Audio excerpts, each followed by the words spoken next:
S-400,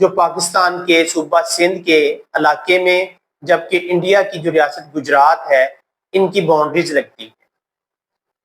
اب یہ 96 kilometre کی جو باؤنڈری ہے یہ ایکچولی ایک سموتھ پاتھ وے ہے ٹوورڈ دا عربین سی، یعنی عربین سی میں جانے کے لیے یہ محفوظ اور بہترین راستہ ہے۔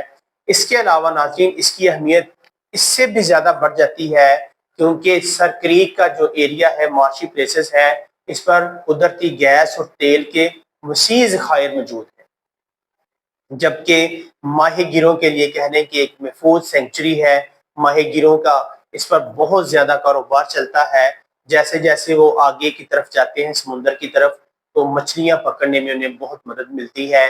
اس طرح سے یعنی کہنے کہ ایک بزنس ہب ہے بٹوین ٹو نیبرز، پاکستان اور انڈیا کے درمیان یہ ایک بزنس ہب کے طور پر دیکھا جاتا ہے۔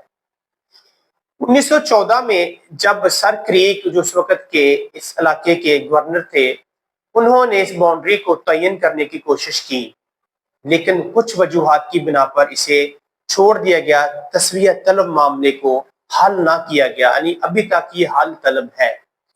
اب سر کریک کا معاملہ دوبارہ سے کیسے نیوز کی شان بنا، کیسے یہ دوبارہ سے ابھر کے سامنے آیا، جب راج ناتھ سنگھ جو انڈیا کے وزیر داخلہ ہیں گجرات میں اپنی وہ کہنے کے کمپین پر تھے، الیکشن کمپین پر تھے، کیونکہ بہار میں آنے والے دنوں میں الیکشن ہونے جا رہا ہے، اناؤنس ہو گیا ہے الیکشن بہار میں، جو ریاست بہار ہے انڈیا کی۔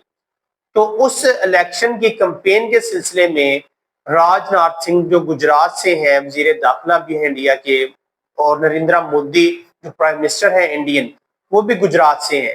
تو گجرات میں کہنے کے الیکشن کمپین پر تھے، کسی جلسے میں انہوں نے اسی سر کریک کے معاملے کو بڑی بری طرح سے پیش کیا اور انہوں نے یہ کہہ ڈالا کہ انڈیا آنے والے دنوں میں گجرات سے کراچی تک روڈ بنانے کا سوچ رہا ہے، مطلب کہ وہ کراچی تک پاکستان کے علاقے جو ہیں انہیں وہ اپنا بنانا چاہتے ہیں، یعنی فتح کرنا چاہتے ہیں۔ وہ کہ ایک بہت بڑی بات ہے، اور اتنے بڑے لیول کے جو وزیر داخلہ ہو اس کے منہ سے ایسی بات کا ہونا، ظاہری حال ہے پاکستان نے پھر اس پر انتہائی سخت نوٹس لیا اور تمام جو اپنے آپشنز تھے بیانات کی حد تک، وہ ابھی تک تو بیانات چل رہے ہیں۔ اسی طرح ہمارے جو وزیر داخلہ ہیں اور ہمارے جو وزیر یعنی کہ سینئر وزیر ہیں خواجہ آصف، انہوں نے بھی اس پر سخت ایکشن لیا اور ٹویٹ کیا ہے انڈیا کے اس بیان کے بارے میں۔ اب ذرا اگر بات کی جائے، اگر سر کریک کے معاملے کی وجہ سے پاکستان اور انڈیا ایک دوسرے کے آمنے سامنے ہوتے ہیں تو ظاہری سی بات ہے کہ بحری جو ہماری فوجیں ہیں، نیوی ہے انڈیا اور پاکستان کی، ان کو آپس میں آمنے سامنے آنا پڑے گا۔ الحمدللہ پچھلے کچھ عرصے سے پاکستان کی نیوی کی جو آپریشنل تیاریاں ہیں وہ نہ صرف مکمل ہیں بلکہ ان میں خاطر خواہ اضافہ کیا گیا ہے۔ ترکی سے لیے گئے ارطغرل جو بحری جہاز ہیں، اسی طرح چائنا سے پچھلے دنوں میں جو ہنگور کلاس کی سب میرینز لی گئی ہیں، ان کی بدولت اللہ تعالیٰ کی مہربانی سے پاکستان کی جو بحری فورس ہے، نیوی ہے، اس کی کہنے کے آپریشنل تیاریاں اور بحری جو اس کی قوت ہے اس میں خاطر خواہ اضافہ ہوا ہے۔ جبکہ اگر انڈیا کی بات کی جائے تو انڈیا کے پاس اس وقت 2 جہاز بردار بحری جہاز ہیں بڑے، جن پر جہاز لینڈ کر سکتے ہیں، جنگی جہاز۔ تو انڈیا کے پاس بھی نیوی کی جو فورس ہے وہ کچھ کم نہیں ہے۔ لیکن اب ایک مسئلہ پیش آ رہا ہے کہ انڈیا جو ہے ہمیشہ سے نیوی کی طرف سے جنگ لڑنے سے کتراتا ہے، کیونکہ ہندو مذہب میں سمندری سفر کو اچھا نہیں سمجھا جاتا۔ It is considered a bad omen for the voyage۔ تو یعنی جو سمندری سفر ہے اسے اچھا نہیں سمجھا جاتا، ہندوازم میں اسے اچھا نہیں سمجھا جاتا، جس کی بدولت انڈیا ہمیشہ نیوی کے تھرو جنگ لڑنے سے کتراتا ہے۔ پچھلے ہی واقعے میں مئی میں انڈیا اپنے جو جہاز تھا، بحری جہاز بردار جہاز جو تھے انہیں پیچھے لے گیا تھا، بجائے اس سے اٹیک کرنے کے انہیں انڈیا نے پیچھے لے جانا بہتر سمجھا۔ تو بتانے کا مقصد یہ ہے کہ نیوی کا اس دفعہ چیلنج ہوگا، ٹیسٹ ہوگا اگر یہ جنگ ہوتی ہے پاکستان اور انڈیا کے درمیان۔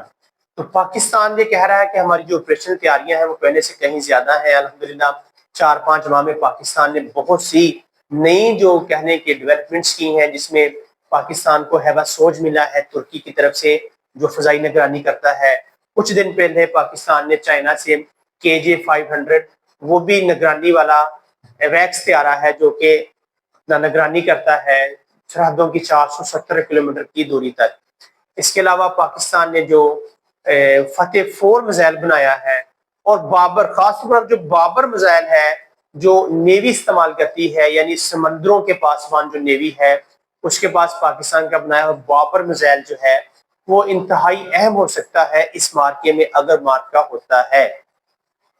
پاکستان چونکہ شروع سے امن کی بات کرتا ہے اور امن کا دائی ہے. پاکستان کہتا ہے کہ ہم کسی سے جنگ نہیں کرنا چاہتے اور نہ ہی ہمارا یہ شروع سے ماٹو رہا ہے. پاکستان امن پسند ملک ہے اور چاہتا ہے کہ تمام معاملات جو ہے وہ ٹیبل پر حل ہونے چاہیے بجائے وہ جنگی محاذوں کے.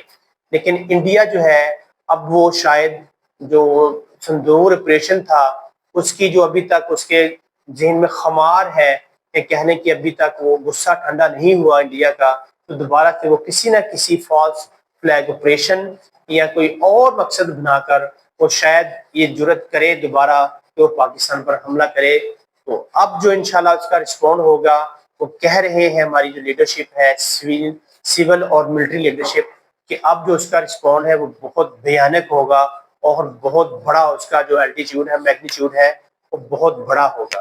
لہٰذا دونوں نیوکلیر پاورز کو یہ سوچنا چاہیے کہ جنگوں سے فائدے نہیں ہوتے بلکہ دوریاں بڑھتی ہیں اور ایک دوسرے کے ساتھ پیار محبت سے رہنا چاہیے. اور دونوں نیبرز کو، گڈ نیبرز جو ہوتے ہیں وہ امن کی ضمانت ہوتے ہیں. تو اس خطے میں ترقی کی زیادہ ضرورت ہے بنسبت جنگوں کے. جنوبی ایشیا جو ہے دنیا کا سب سے زیادہ کہنے کے پاپولیٹڈ ایریا ہے جس میں اسکوائر فٹ کے حساب سے، اسکوائر میٹر کے حساب سے زیادہ لوگ رہتے ہیں بنسبت کسی اور ریجن کے. دنیا کے جتنے بھی ریجنز ہیں اگر ان کی بات کی جائے ان میں موسٹ پولیوٹڈ اور موسٹ پاپولیٹڈ جو ایریاز ہیں وہ جنوبی ایشیا میں ہی واقع ہیں. تو ان دونوں نیوکلیر پاورز کو ہوش کے ناخن لینے چاہیے. سر کریک کا جو معاملہ ہے پاکستان کا موقف یہ ہے کہ یہ سارا ایریا ہمارا ہے، جبکہ انڈیا کا کہتا ہے کہ گجرات والی سائڈ سے جو سر کریک ہے وہ ہماری طرف آتا ہے. تو اب دیکھنا یہ ہوگا کہ یہ واقعہ یہ معاملہ کس طرح سے سولو ہوتا ہے اور کس طرف جاتا ہے سر کریک. اسی کے ساتھ آج کی ویڈیو کو وائنڈ اپ کرتے ہیں. ویڈیو کو وائنڈ اپ کرنے سے پہلے آپ سے ریکویسٹ ہے کہ اگر آپ نے ہمارے چینل کو سبسکرائب نہیں کیا تو کائنڈلی ہمارے چینل کو سبسکرائب کریں.